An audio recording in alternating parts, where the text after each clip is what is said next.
ভোটে তৃণমূলকে ক্ষমতা থেকে ছুঁড়ে ফেলে দিয়েছে পশ্চিমবঙ্গবাসী। 215 থেকে টেনে নামিয়েছে 80-তে, কিন্তু এখনও তৃণমূল নেতাদের হুমকি থামছে না।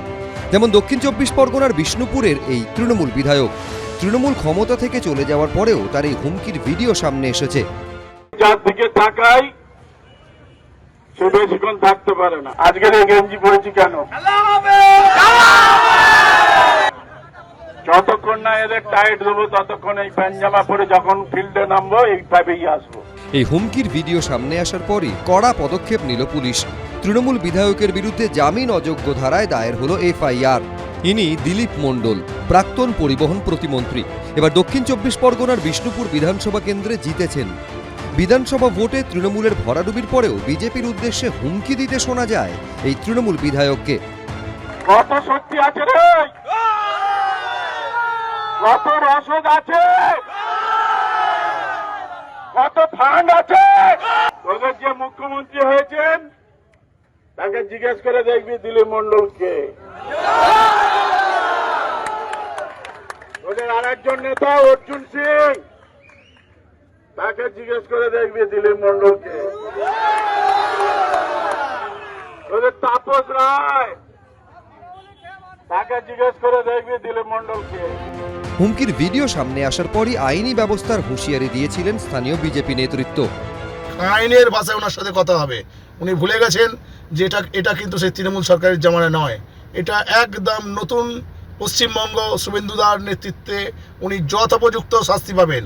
উনি গতকালকে শুভেন্দুদাকে যে কদর্থ ভাষায় কথা বলেছেন, একদম আমরা তার তীব্র ধিক্কার জানাই। এরপরই বিষ্ণুপুরের তৃণমূল বিধায়কের বিরুদ্ধে অভিযোগ দায়ের করেন স্থানীয় এক বিজেপি নেতা, আর তার ভিত্তিতে দিলীপ মণ্ডলের বিরুদ্ধে এফআইআর করেছে পুলিশ। দুটি জামিন অযোগ্য ধারাসহ মোট 4টি ধারায় রুজু হয়েছে মামলা। ডায়মন্ড হারবার পুলিশ জেলার তরফে জানানো হয়েছে এই ঘটনায় আইনত পদক্ষেপ নেওয়া হবে। পার্থপ্রতিম ঘোষ, এবিপি আনন্দ। চারিদিকে চামড়ার স্তূপ, ঢোকা বেরোনোর 3টি দরজা, কিন্তু 3টি দরজাই একদিকে, আর তার মধ্যে 2টি দরজার সামনে চামড়ার পাহাড়। অর্থাৎ নামে 3টি দরজা থাকলেও দুর্ঘটনা ঘটলে বেরোনোর পথ সাকুল্যে একটাই। মঙ্গলবার সেটিও বন্ধ হয়ে যাওয়ায় ছটফট করতে করতে মৃত্যু হয় দুজনের। তিলজলার ভয়াবহ অগ্নিকাণ্ডের পর সামনে এসেছে এমনই চাঞ্চল্যকর তথ্য, যাতে বোঝা যাচ্ছে এই কারখানা আদতে ছিল মৃত্যুপুরী।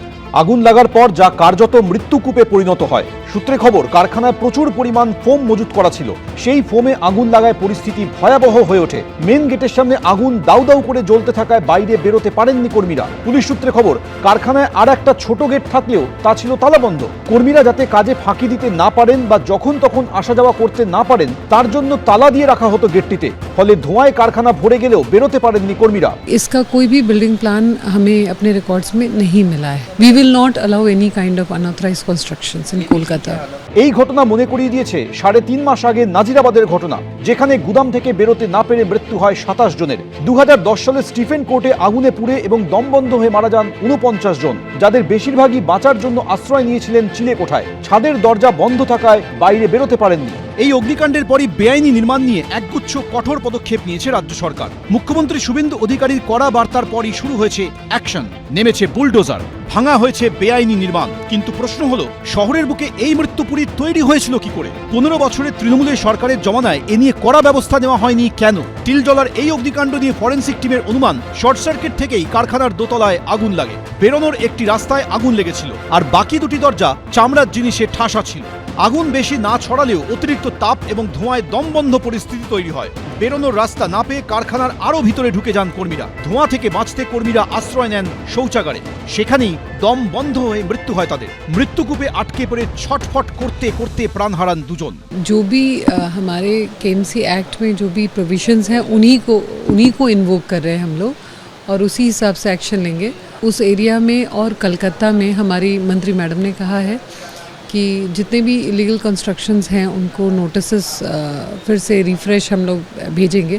हम लोग भेजते आए हैं ट्रेडिशनली, और उसको परसों भी करते आए हैं। तो उसको फिर से एक नए सिरे से उसको फॉलो अप करना है कि कितना एक्शन कहाँ क्या क्या हुआ। প্রশ্ন উঠছে, বেআইনি নির্মাণের জন্য কারখানা মালিকরা যেমন দায়ী, তেমন বেআইনি নির্মাণ দেখেও যারা চুপ করেছিল প্রশাসনের সেই অংশ দায়ী হবে না কেন? তাদের বিরুদ্ধে কি কোনো ব্যবস্থা নেওয়া হবে? অর্ণব মুখোপাধ্যায়, সন্দীপ সরকার, এবিপি আনন্দ, কলকাতা।